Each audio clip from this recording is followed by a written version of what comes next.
a todas y a todos, agradecer al maestro Hugo por la invitación, a mi gran amigo el maestro Armando Arellano por permitirme estar el día de hoy con ustedes en momentos muy complejos para quienes formamos parte del Poder Judicial de la Federación.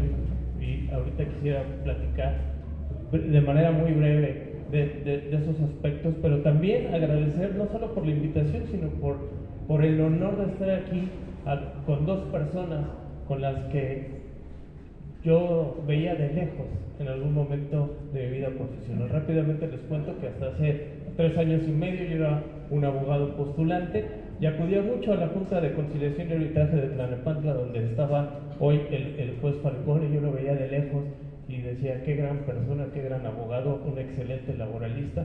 Yo hoy puedo compartir con él este Congreso Nacional y tengo la fortuna de que hoy mi nombre está al lado del juez Falcón.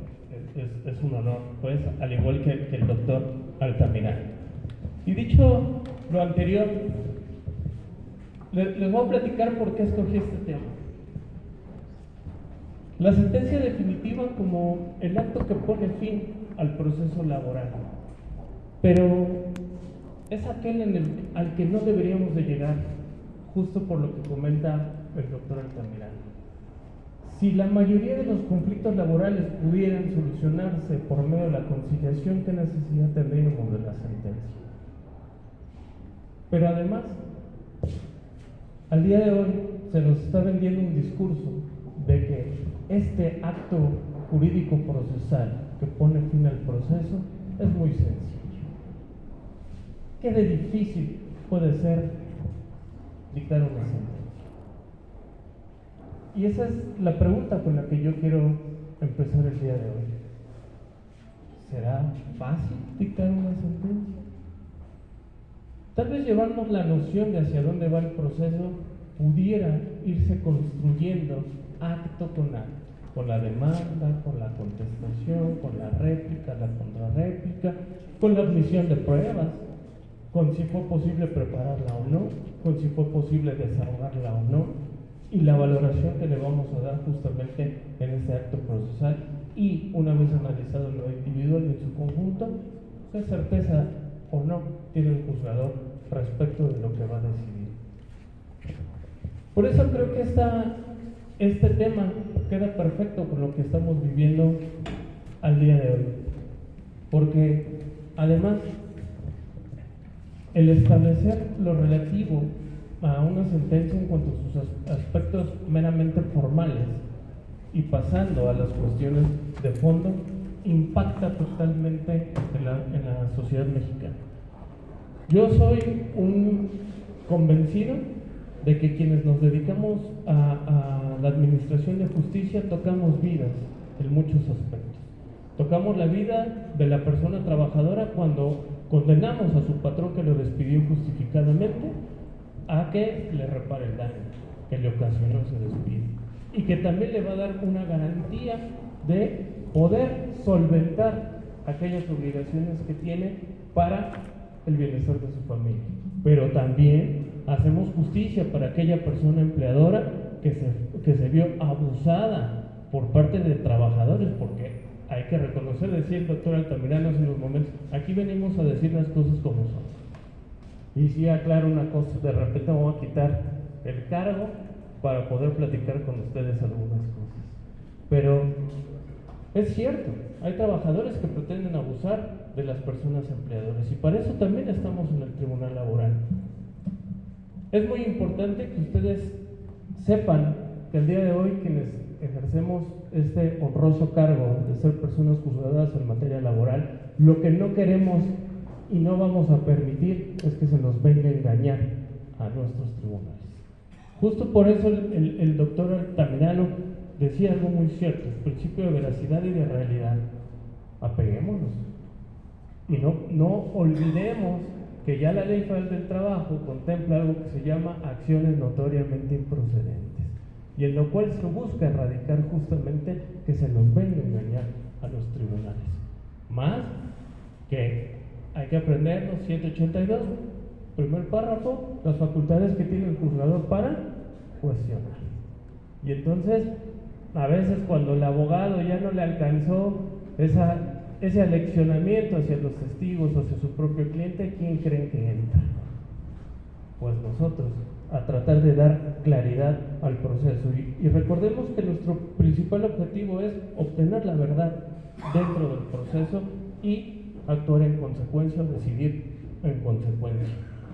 Por eso hay que ir cuidando todos esos aspectos. Si le ponen una más, por favor. Voy a entrar de manera muy rápida para llevarlos a donde pretendo el día de hoy. Y esto es qué tipo de resoluciones tenemos. Ustedes saben que existen únicamente 3 tipos establecidos en la ley: los acuerdos, los autos y las resoluciones incidentales y las sentencias. Nos vamos a enfocar el día de hoy en las sentencias, que son aquellas resoluciones que ponen fin o deciden el fondo del asunto. Por favor. La oportunidad en su emisión, esto es algo importante y es algo que hemos estado tratando de cuidar muchísimo a nivel federal, que es cuando se tienen que emitir las determinaciones. En un primer momento nos dice la ley, las resoluciones se dictan en el acto de la diligencia, en una audiencia preliminar, en una audiencia de juicio, en una audiencia incidental, se tiene que resolver. Si es una promoción por escrito, tenemos 48 horas para emitir el acuerdo correspondiente. Y aquí quiero hacer una pequeña pausa. La mayoría de los tribunales federales nos estamos esforzando para que, una vez recibida la promoción, ustedes tengan el acuerdo al día siguiente a más tardar. Esto obviamente depende de la carga de trabajo de cada uno de los tribunales, pero de verdad les puedo asegurar que el esfuerzo que estamos poniendo todos los que integramos los tribunales laborales federales es con la celeridad, con dar cumplimiento a los plazos y, de ser posible, reducir estos. Como les decía, también en la audiencia preliminar, pero tratándose de la sentencia, estamos tratando de cuidar mucho que las sentencias puedan dictarse en la audiencia de juicio. ¿Okay? Nuestra generalidad es emitir la sentencia en la misma audiencia de juicio. Y aquí sí quiero platicarles, y el juez Falcón no me dejará mentir, el esfuerzo que está detrás de dar cumplimiento a esto es enorme. Es el que nuestras personas secretarias, oficiales, vayan preparando el camino de la sentencia, los antecedentes, todas las cuestiones formales para que nosotros, después de desahogada la audiencia de juicio, podamos emitir la sentencia, es enorme. No tienen una idea. Yo he platicado en muchos foros. A veces pareciera que no se considera el esfuerzo que está en llevar una audiencia preliminar o en llevar una audiencia de juicio, porque tiene que estar perfectamente preparada, porque nosotros debemos de conocer el expediente, ¿no? Si nosotros exigimos que venga la abogada o el abogado a la audiencia que representa a cada una de las partes preparado, ¿qué se esperaría esos abogadas y abogados de nosotros? Conozcamos el expediente, que sepamos de qué trata, qué viene reclamando. Y es un estudio total al expediente para que nosotros podamos entrar a una audiencia preliminar y mucho más en una audiencia de juicio.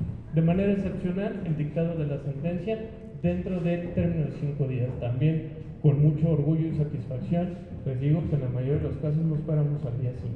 Día 1, día 2, día 3 estamos emitiendo las sentencias definitivas. ¿Por qué? Lo sostenemos en mi tribunal. Eso dice la ley, dentro del término de 5 días. No me dice la dictarás en el día 5, me dice dentro del término. Entonces, estamos poniendo un esfuerzo muy importante en lograr que estos plazos se cumplan. ¿Quién lo firma? ¿Quién firma las resoluciones? Recordemos que ya la ley permite que durante la fase escrita del procedimiento el juez se pueda auxiliar de una persona secretaria instructora que llevará a cabo ese trámite. Por lo tanto, en esa fase se permite que solamente la persona secretaria instructora firme y, en su caso, el juez a partir de la fase oral. Recordemos que esta fase escrita delegada a la persona secretaria instructora no es exclusiva de la persona secretaria instructora. Por supuesto que elección de todas las personas juzgadoras puede tener intervención durante esta fase escrita. Por ahí hay jueces que están tratando de innovar y ya veremos qué nos dicen los colegiados. Hay jueces que sin la intervención del secretario emiten acuerdos, tanto en fase escrita como en fase oral. Ya veremos qué nos dicen. Por ahí hay discusiones de si se requiere la fe pública, la intervención del secretario para esas cuestiones. Sí, pero muy importante, la firma tiene que ser el día de hoy. Esto ha ayudado mucho, también la firma electrónica. Comentarles que en el Poder Judicial de la Federación todo se hace a través de la plataforma de un sistema que se llama Sistema Integral de Gestión de Expedientes, SIGE, que nos permite la firma electrónica desde cualquier lugar. Lo único que cuidamos es que se dé dentro de los horarios de actuación hábiles y también dentro del día en que se está llevando a cabo. Las formalidades de la sentencia, que ustedes ya conocerán, esas son meras cuestiones de forma, el lugar, fecha y el tribunal que le emite, el nombre y domicilio de las partes y de sus representantes, y aquí es donde empezamos con algunas cuestiones que son relevantes. Número 1, el extracto de la demanda, de la contestación, réplica y contrarréplica, es decir, el antecedente de lo que es el proceso que nos tiene en esta sentencia.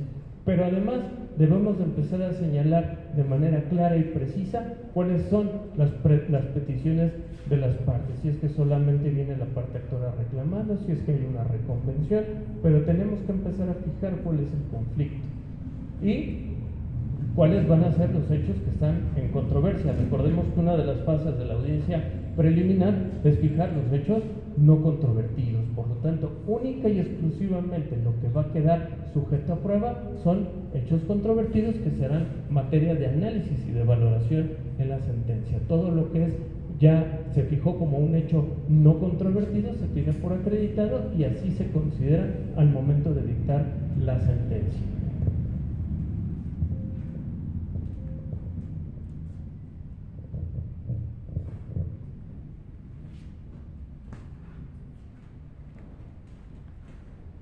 Todo esto que les estoy poniendo aquí, que son las formalidades, ahorita lo vamos a aterrizar en la estructura de la sentencia. La enumeración de pruebas admitidas y desahogadas, la apreciación de cada una de estas pruebas y qué se tiene por acreditado con cada una de las pruebas. Por eso ustedes van a encontrar distintas formas. Recordemos que la sentencia, si bien tiene cuestiones formales y de fondo que cumplir, lo cierto es que lleva siempre una huella personal.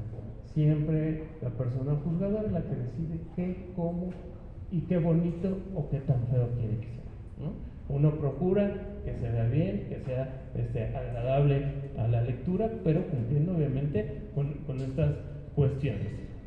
El extracto de los alegatos, muy importante, los alegatos. Y aquí quiero retomar las palabras de hace un rato del doctor Altamirano. Por favor, que se acabe eso de la audiencia de juicio cuando se les concede el uso de la voz y, por favor, sus alegatos. No es mi deseo. Caray. Eso nos preocupa. ¿Por qué? Porque pareciera que no estamos entendiendo el proceso, no estamos entendiendo la importancia de alegar, porque es la última oportunidad que ustedes tienen para que nosotros escuchemos sus razones, para que a lo mejor nos hagan dudar en algo. Si a lo mejor traemos algo ya construido a través de las pruebas desahogadas, un buen alegato nos va a poner a estudiar mucho más y tendrá una sentencia de mayor calidad y además que nos dé mayores o mejores elementos. Por eso la importancia de alegar. Dejemos esa parte de los alegatos de envía de alegato, ratifico todo lo que pedí, solicito se condene, o al revés, solicito que se absuelva. Esos no son alegatos. Yo siempre he sostenido, y aquí aprovecho, tengo una exalumna que con mucho agrado me encuentro al día de hoy, la maestra Damaris, pero yo le di clases en licenciatura y no voy a dejar mentir. Yo les decía, en los alegatos tienen que ser una especie de sentencia. Es la sentencia que ustedes nos están vendiendo a los tribunales. Ustedes valoren sus pruebas. ¿Por qué no decir, oye, con la confesional acredité esto, con la testimonial acredité esto, con esta documental y de todo esto acredito esto? ¿Por qué no nos dan esos argumentos de alegatos? Y si a eso obviamente nos invocan alguna tesis aplicable y que corresponda a la obligatoriedad conforme a lo que hoy todavía tenemos de ley de amparo pues nos ayudaría muchísimo al respecto.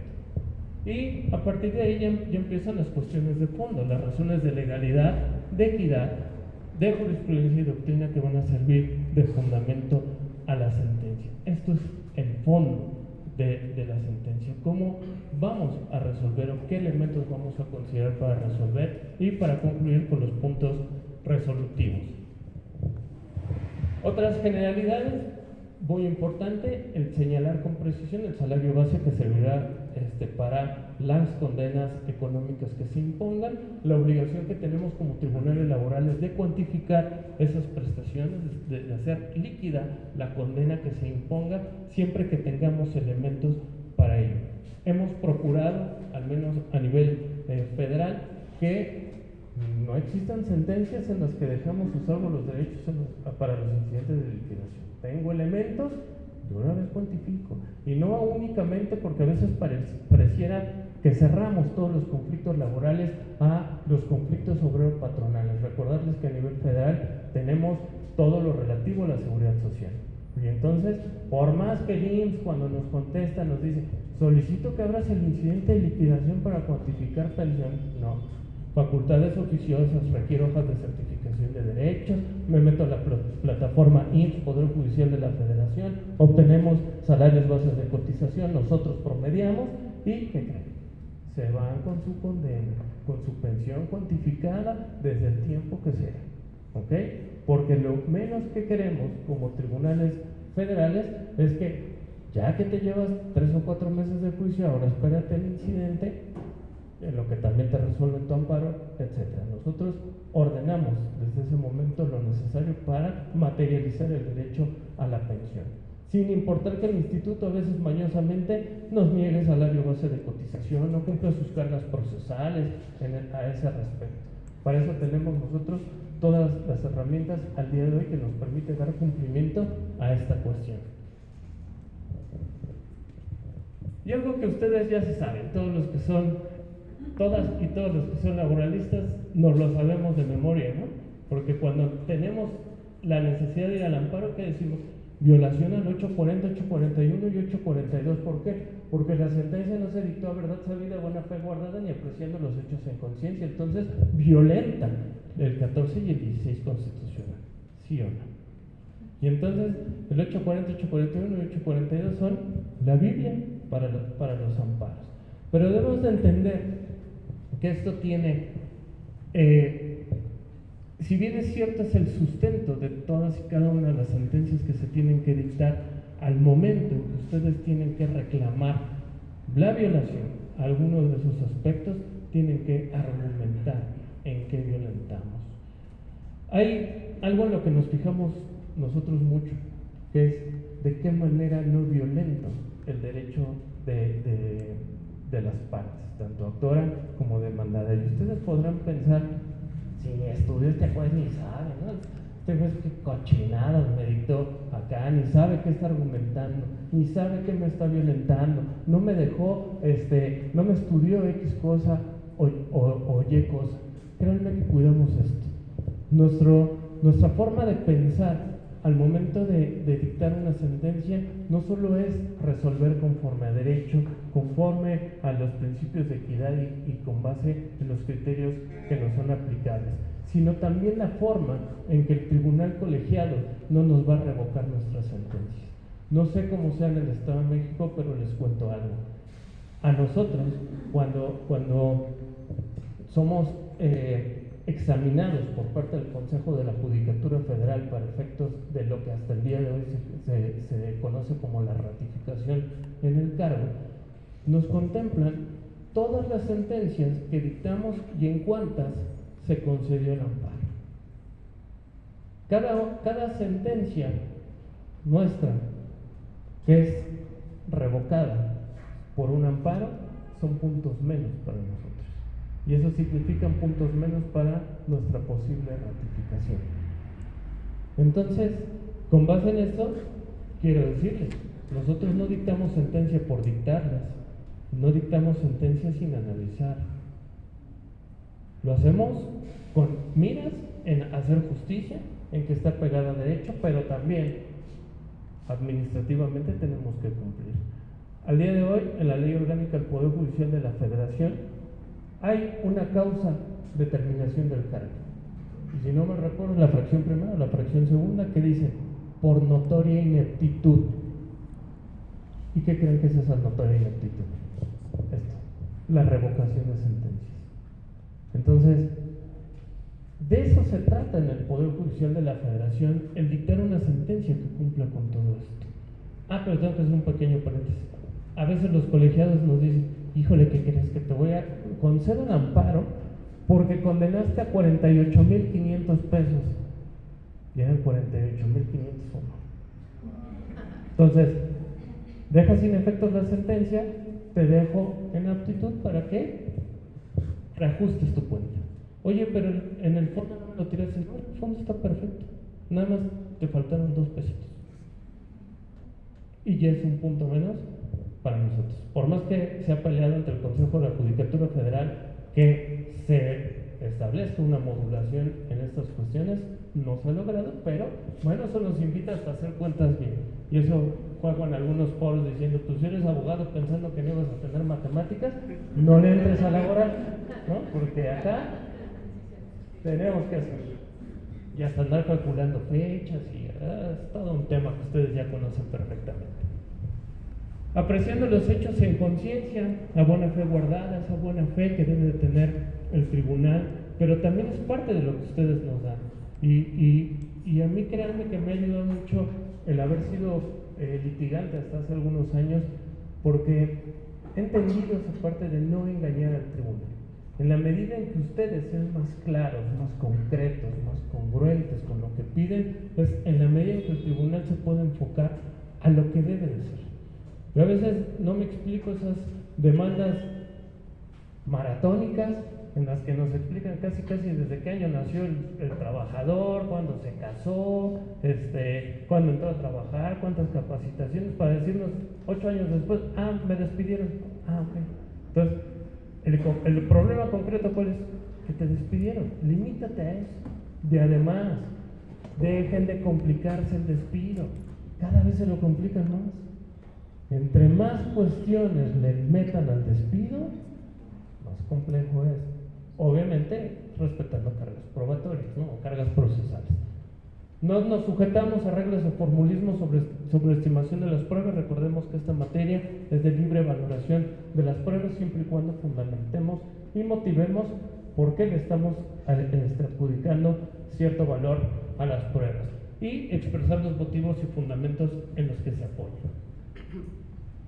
Además, dice la ley, las sentencias deben ser claras, precisas y congruentes. Pero en esa parte de congruentes, cuando nos dice congruente con la demanda, las prestaciones reclamadas o con todo aquello que se reclamó, se incluye, aunque no lo diga ahí, un principio adicional, la exhaustividad. Nosotros tenemos que ser exhaustivos. ¿Qué me pediste? Y con base en eso, resolver, pero no ir más allá de lo que tú me pides. Y eso es algo que está en una muy delgada línea en lo que tenemos nosotros actualmente como tribunales, pero que no se construye en la parte de la sentencia, sino que empieza o surge desde el auto de erradicación. Y aquí es algo muy importante. Esa obligación que tiene el tribunal de subsanar la demanda incompleta y además, ante la falta de desahogo de prevención de la parte actora, subsanarla en términos de las cuestiones de ley, desde allá se está construyendo. Desde allá se está analizando qué como tribunal voy a resolver. No se puede permitir que en la sentencia diga, ¿qué crees que no me habías demandado esto, pero ahí te va? No, eso era en la erradicación. De lo contrario, dejamos en estado de indefensión a la parte demandada. Pero son aspectos que tenemos que cuidar. En cuanto a la estructura de la sentencia, yo creo que todos conocemos la siguiente estructura, ¿no?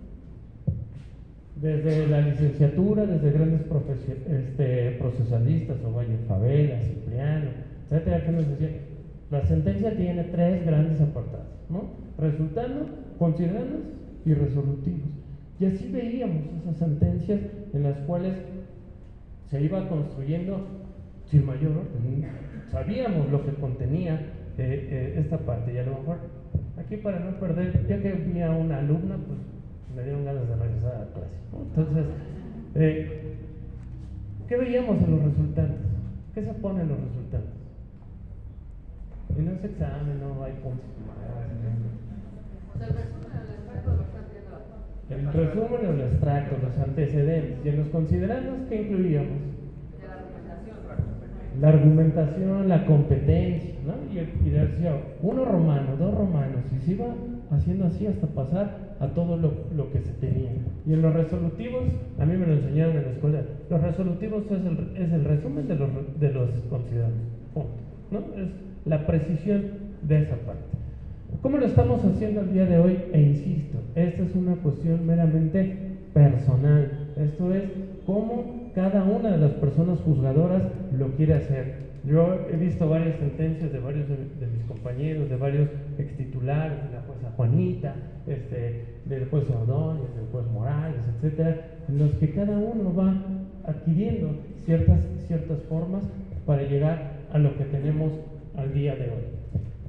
¿Qué se incluye, por ejemplo, en el primer gran apartado? Técnicamente sigue siendo lo mismo, ¿no? Resultados, considerandos y resolutivos, solo que se los acomodamos de forma distinta. Y esto espero que les ayude para, en lo futuro, si es que les quedan ganas de irse al amparo, pues vean dónde pueden atacar más cuestiones. En los antecedentes y trámites del juicio, un extracto de la demanda, contestación, réplica y contrarréplica. Estamos dando cumplimiento a los requisitos formales que nos exige la ley. ¿Qué viene reclamando y con base en qué? Porque es muy importante que a partir de ahí nosotros vayamos fijando la controversia. La réplica y contrarréplica. Y qué bueno porque se me estaba pasando esa parte. Réplica y contrarréplica. Dejen ya, por favor, de presentarnos una hoja de réplica o una hoja de contrarréplica, en la que es una hoja porque le aumentan el proemio y el rubro. Pero si siguiéramos en la audiencia trifásica, seguirían con lo mismo. En vía de réplica, ratifico todo lo que viene en el escrito de demanda por ser la verdad de los hechos.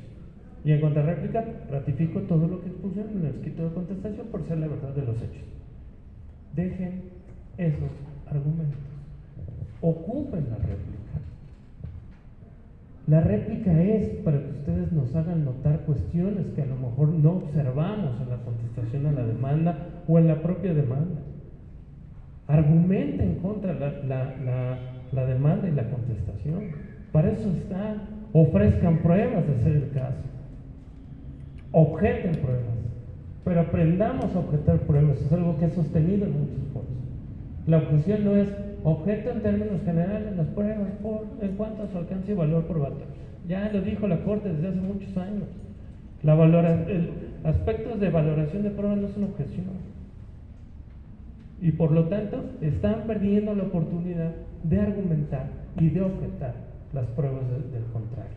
¿Okay? Entonces, ocupemos esa parte, pero imagínense que en las sentencias, cuando llego a esa parte, yo le tengo que poner réplica y contrarréplica. Las partes se limitaron a solicitar que se consideraran sus escritos de demanda y de contestación, en lugar de que ustedes den mayores elementos en esas dos fases procesales que tengan que ser analizadas en la sentencia. Se hace un extracto de lo que es la audiencia preliminar. Básicamente, ahí lo importante es los hechos no controvertidos y las pruebas que fueron admitidas. Y la audiencia de juicio, las pruebas desahogadas y los alegatos. Este sería un primer gran apartado de la sentencia. Y el segundo sería cuáles son los presupuestos procesales. ¿Qué nos permite dictar la sentencia? Y ya lo decía mi querido amigo Armando, que uno de ellos debe ser la competencia. Que si nosotros llegamos a esta parte de la sentencia a fijar competencias, porque ya no hay una incompetencia, ¿no? Porque la ley es muy clara y dice la incompetencia tiene que ser advertida hasta antes de dictar la sentencia. Entonces aquí única y exclusivamente justificamos por qué somos competentes para conocer y resolver del asunto, la vía. Si bien es cierto, y eso es algo que está pasando Lo vemos mucho acá a nivel federal. Si bien es cierto, las partes proponen una vía de manera oficiosa, en los tribunales estamos llevando el procedimiento a la vía que corresponde a efecto de evitar mayores nulidades al procedimiento o retrasos innecesarios. Hasta el momento ahora sí que no hemos tenido quejas, no hemos tenido amparos y lo seguiremos haciendo hasta que nos regañe el colegiado. Otro aspecto que se analiza acá es la legitimación en la causa, la legitimación que tiene la parte actora y la parte demandada para poder ser parte del proceso. No olvidemos que hay ciertos aspectos de legitimación que se estudian en la audiencia preliminar, pero técnicamente es la legitimación procesal, no la legitimación ad causa, y entonces esta la analizamos más bien en la sentencia a efecto de poder continuar con el estudio de los siguientes aspectos. La que sigue, por favor. Y luego viene un tercer apartado, que son las consideraciones jurídicas, y aquí es donde cae ya esa parte, o más bien el apartado anterior ya se mezcla con lo que antes eran los considerandos. Lo primero que hacemos es establecer el problema jurídico, lo que antes se conocía como la litis, que en un lenguaje ciudadano al día de hoy que intentamos ocupar es el planteamiento del problema jurídico, que las partes sepan qué vamos a resolver en esta sentencia. Si ustedes recuerdan, hace unos momentos veían que como una formalidad era establecer los aspectos relativos a cuáles eran las prestaciones de las partes, cuáles eran los hechos controvertidos en el juicio. Aquí está, aquí lo empezamos a aterrizar. ¿Cuál es el problema jurídico? Determinar si la parte actora fue despedida injustificadamente siendo tales horas de tal fecha. O bien, si en su caso, el patrón acreditó las causas de rescisión que invocó en el juicio. ¿Tiene derecho o no tiene derecho? Desde aquí vamos fijando los problemas jurídicos. ¿Cuántos problemas jurídicos? ¿Uno? No, pueden ser varios. Porque a lo mejor, tomo otra vez el ejemplo del doctor Altamirano. Y si nos viene y nos niega la relación laboral, ¿qué tengo que determinar primero? Si existe o no existe una relación laboral, para poder entrar después al estudio sobre si existió o no el despido. ¿Por qué es muy importante fijar los problemas jurídicos? Porque eso nos va a permitir fijar las cargas procesales o cargas probatorias. Recordemos que cada uno de los problemas jurídicos que nosotros vayamos estableciendo va a derivar en una carga probatoria para las partes en términos del 784, 804 y además ciertos criterios de la Corte. Y aquí hago una pequeña pausa. Abogadas y abogados laboralistas, no dejen pasar más tiempo sin aprender cargas probatorias. Si ustedes son abogadas y abogados que dominan cargas probatorias, el derecho laboral se vuelve más fácil, ¿no? Mucho más fácil. Porque nos evitamos muchas cuestiones, nos evitamos muchas pruebas a desahogar de manera innecesaria. Porque a veces, y lo entiendo de entrada, cuando se plantea la demanda y la contestación, y ofrecen 400 pruebas. Ok, ya ofreciste 400 pruebas. Pero si estás viendo cómo te contestaron la demanda, ¿para qué insistes en ciertas pruebas? Atendiendo cómo se está fijando la carga. Yo sé que esta cuestión de las cargas pudiera parecer un poco injusto, porque no las conocerían ustedes hasta la sentencia. Pero por eso insisto, si ustedes dominan cargas probatorias, ustedes saben hacia dónde va a ir el tribunal. Saben qué carga le vamos a imponer a la parte trabajadora y qué carga le vamos a imponer a la parte demandada. Máxime, que es una materia en la que casi todas las cargas probatorias, ¿de quién son? Para bien o para mal, ¿no? Entonces, hay que establecer ciertas cuestiones y también entender cuándo va a operar reversión o cuándo son cargas compartidas al respecto, o sobre todo, cuándo pudiera existir carga dinámica de la prueba, quién tiene mejores elementos y posibilidades para probar, ¿ok? Aunque no están establecidas en 784 y 804. Y posteriormente entramos al análisis de fondo. Estudiamos en el caso cuál fue el primer problema jurídico y entramos al estudio de ese problema, lo desmenuzamos. ¿Cómo lo hacemos? Nosotros o al menos la experiencia que tenemos es justamente el que nosotros podamos analizar, empezando, ¿por qué nos dice la ley? ¿Qué nos dice la Constitución, en su caso tratados internacionales? ¿Qué nos dice la ley? Y empezar a caer al caso concreto. Para hacerlo más sencillo, eso que ustedes y nosotros aprendimos en la licenciatura como el silogismo jurídico, premisa mayor, premisa menor y una conclusión, así estamos construyendo. Recordemos que desde hace años la jurisprudencia de la Corte construyó algo que se llamaba la causa del pedir. Y entonces, en ese mismo sentido de facilidad de las cuestiones, hemos avanzado. Para terminar con la decisión, generalmente en este apartado de la decisión hacemos un extracto de los distintos considerandos para fijar en términos generales cómo concluye esta sentencia para terminar con los puntos resolutivos. Pudiera parecer a veces que se repiten unas cosas con otras, pero no es así. Se escucha raro, pero de verdad que no se repite. Y bueno, con esto es a muy grandes rasgos cómo construimos la sentencia, cómo la construimos con sus argumentos de demanda, de contestación, con el desahogo de las pruebas, con los testigos, haciendo una muy clara precisión de qué nos lleva cada prueba, pero de verdad es muy importante que todas y todos ustedes en las audiencias ocupen el tiempo de las audiencias justamente para proporcionarnos todos los elementos que necesitamos para un mejor resolver. Esto que les acabo de explicar en breves minutos es algo que nos lleva días, horas y a veces semanas. He tenido sentencias que me han costado semanas de trabajo, en las que hay que desvelarse, hay que sacrificar muchas cosas para que el día de la audiencia de juicio los justiciables tengan su sentencia. Por eso, ustedes al día de hoy nos ven en un 6º día de paro. Un paro que empezó con la base trabajadora el día lunes y en el cual, con la firma y con el voto de todas las personas juzgadoras, comenzó a las 0 horas del miércoles un paro respaldado por todos quienes ostentamos este cargo. Pero quiero aclararles que no estamos yendo por nuestras prerrogativas, no estamos yendo por nuestras prestaciones, estamos yendo por el ataque a la independencia judicial, porque se está dejando de lado todo el esfuerzo, dedicación y vocación que tenemos quienes integramos el Poder Judicial de la Federación, y eso es muy lastimoso. El que hoy digan, no se afectan sus derechos laborales porque van a seguir teniendo su salario y sus prestaciones. Ok, gracias. Pero ¿qué creen? Que están coartando a quienes vienen atrás de nosotros.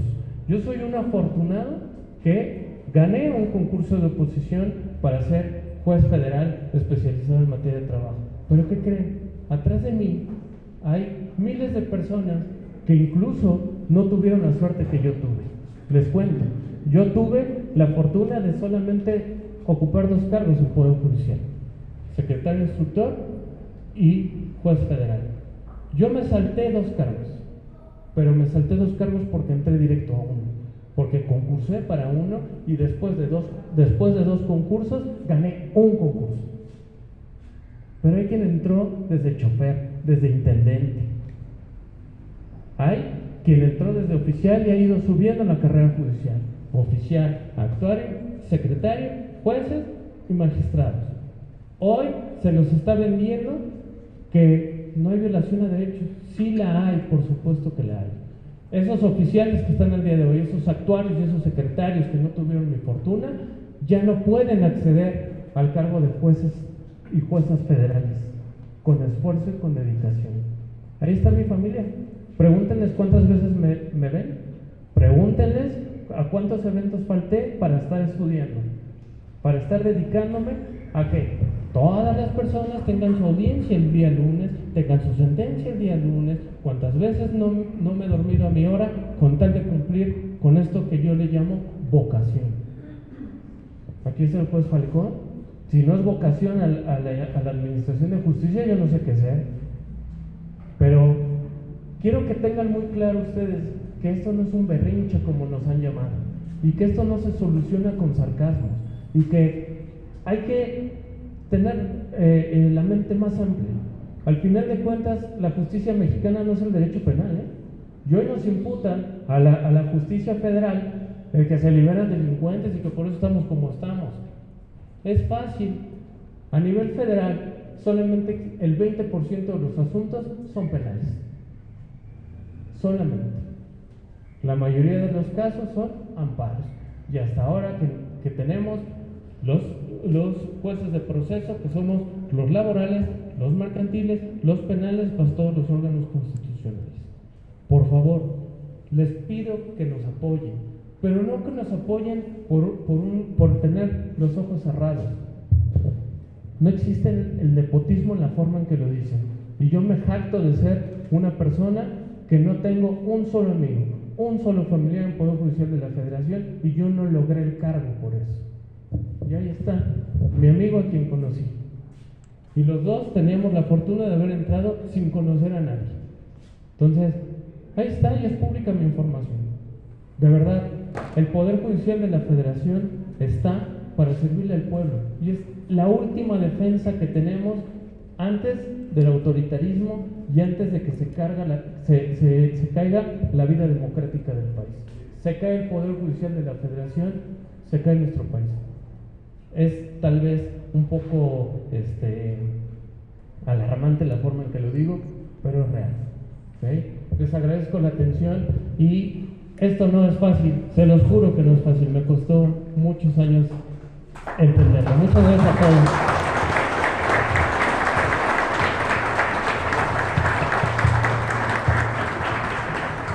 No sé si existe alguna pregunta que quieran formularle a nuestro ponente. Adelante. Muchísimas gracias, señoría. Un gusto y nos deleitamos en su ponencia. Yo le quiero hacer un cuestionamiento y me gustaría mucho conocer su opinión respecto a lo siguiente. Sabemos que con el nuevo sistema laboral, pues, se tiene que privilegiar la conciliación y el acuerdo, ¿no? Sin embargo, ¿hasta dónde llega esa facultad del juzgador para en una fase preliminar, como es la audiencia previa de juicio, para suspender de oficio y ordenar que se vayan ambas partes a conciliar, si las partes expresamente no han manifestado su voluntad de hacerlo? Y no sobre todo ello, sino imponer inclusive multas para el caso de que no se logre llevar a cabo ese tipo de audiencias. Sí, esa es una pregunta muy interesante, muy discutida con mi querido amigo Armando y con el maestro Arriaga. Sabemos perfectamente que tenemos limitadas las facultades, ¿no? Sobre todo para la parte de la imposición de sanciones. Sin embargo, ¿qué es lo que vemos? La realidad es que la ley nos dice: el juez privilegiará en todo momento y hasta antes del dictado de la sentencia la celebración de un acuerdo conciliatorio. ¿Por qué en ocasiones lo citamos a pláticas conciliatorias? Número uno, porque a veces el trámite ante el centro es ficticio y tenemos que reconocerlo y tenemos que decirlo como es. Van y agotan la instancia, punto. Pero también hay ocasiones en que del centro salieron con una diferencia mínima para llegar al acuerdo. Y a veces, en lo personal, yo no cito a todos a pláticas conciliatorias, solamente en aquellos casos en los que estoy viendo que, dada la postura de la demanda y de la contestación, hay posibilidades de que se llegue a un acuerdo conciliatorio, son en esos, y de verdad ahí están todos mis expedientes. Únicamente en esos casos se cita a pláticas. ¿Por qué viene el apercibimiento de multa? Porque, y perdónenme que se los diga así, la culpa la tienen ustedes. Porque cuando se les cita pláticas así nada más, nadie llega. Porque el argumento es: yo ya fui al centro, y allá no se pudo, ¿ya para qué voy? Sí, lo entendemos, y crean, se los juro que lo entendemos. El punto es que estamos viendo, sobre todo en las contestaciones, cuando en la contestación dice: sí, sí se lo debo y se lo pago, sí, sí se lo debo y se lo pago, sí, sí se lo debo y se lo pago. ¿Qué es lo único en discusión? El despido. No estamos hablando de que son pocas las prestaciones, que es la acción principal y sus accesorios, nada más. Y por eso me van a hacer llevar una audiencia preliminar, una audiencia de juicio y dictar una sentencia cuando hay actos de hostigamiento, de acoso, en las que hay mayores cuestiones de fondo que analizar. Entonces, por eso se les invita y por eso tenemos que hacerles manita de coche y poner la multa. Y ojo, quiero aclarar algo. La multa no es por si no llegan a la conciliación. La multa es, te quiero aquí, nada más, ven y dime que no. Pero ¿qué creen? Que al menos en mi caso, en un 90% de los casos en esas pláticas, llego a un acuerdo conciliatorio, porque hay apertura de las partes. Y aquí sí, insistirles, la conciliación es la mejor forma. De verdad, dejen de desgastar a su cliente, dejen de desgastar al tribunal en cuestiones que no ocupan. No porque no nos guste, a mí me encanta dictar sentencias, me encanta, me fascina. Aunque no parezca, me gusta sentarme en las tardes, noches a dictar sentencias. Lo disfruto mucho. Pero, ¿para qué? Si puede solucionarse de la mejor forma. Ya para no quitar más tiempo, decirles, todavía hasta antes del paro hubo una empresa. Fíjense en dónde estamos parados en la conciliación. Hubo una empresa grande, de esas que ustedes disfrutan tomar junto con su comida, ¿ok? Que llega el trabajador, lo demanda y en la primera conciliación ante nosotros, quiero 100,000 pesos. Y el abogado dice, ok, aquí están 100,000 pesos. Nos vemos la siguiente semana para cerrar.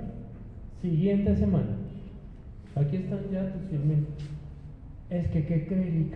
Que mi cliente ya me dijo que quiere 200,000. ¿Y qué hace la empresa? Ahí están tus 200,000. Siguiente plática. Para evitar cuestiones de celeridad, citamos audiencia preliminar. Y en la preliminar, oigan, pues ya habían quedado que 200. ¿Vamos a hacer el convenio? No, mi cliente ahora quiere 300,000 pesos más un fondo de ahorro. ¿Qué dijo la empresa? Se acabó. En la audiencia de juicio, estando a punto de desahogar testimoniales de la parte actora, la parte demandada, 10 absolventes sobre hechos propios, pericial en documentoscopía de unos recibos, pericial en cibernética respecto de los correos en los cuales le notificaron de la contratación del fondo de ahorro, además de como 200 FDIs. Y al final dice, le preguntamos a la parte actora, ¿estás seguro que no quieres conciliar? No, pues ya estamos en la de juicio, pues ya qué. Y la empresa levanta la mano y dice, no, es que yo sí tengo una nueva propuesta que hacerle.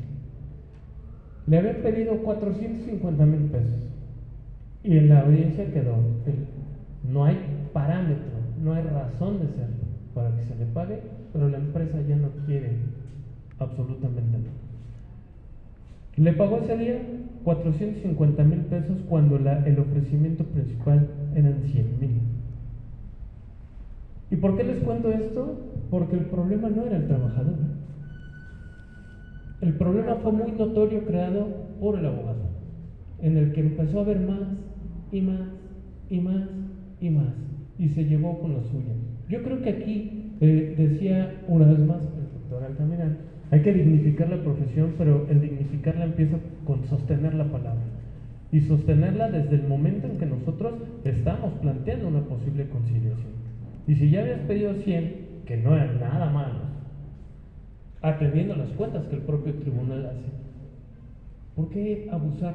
Y por eso yo les decía hace rato, sí protegemos al trabajador, pero también estamos obligados a cuidar a las personas empleadoras de este tipo de cuestiones, porque pierden en esos aspectos. Pues muchas veces ya no. Muchísimas gracias.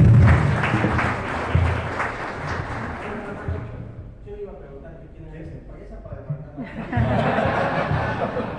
Ok, bueno, pues muchas gracias por tu excelente ponencia, tus comentarios aceptados como siempre, y permíteme entregarte un nombramiento honorífico a nombre del Colegio de Abogados Laboralistas del Estado de México. Sabes el aprecio que te tengo, amigo, y me permitiré leerlo brevemente. La directiva del Colegio de Abogados Laboralistas del Estado de México, conforme a las facultades establecidas en el capítulo segundo, artículo octavo, inciso C del Instrumento de Constitución, confiere la calidad de miembro honorífico al doctor Marco Alfredo Cifuentes Martínez en reconocimiento a su destacada trayectoria profesional en pro de la dignificación de la abogacía y por su contribución en la difusión de la cultura jurídica laboral en el Congreso Nacional 2024, Transformación Judicial, emitido el 24 de agosto de 2024 y firma el presidente, vicepresidente, secretario general, presidenta del Comité de Vigilancia y tesorero. Amigo.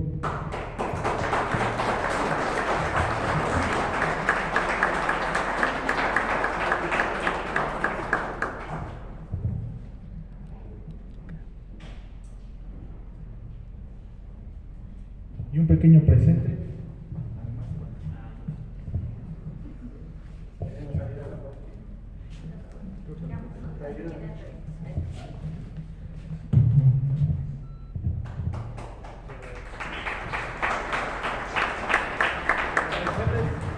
Al querido maestro Herrera, que no me lo van a creer, pero es la primera vez que lo veo en persona, por Zoom, pero siempre agradecido, y ustedes por dedicarme el sábado y darme la oportunidad de platicar con ustedes, de aprender, de saber cómo podemos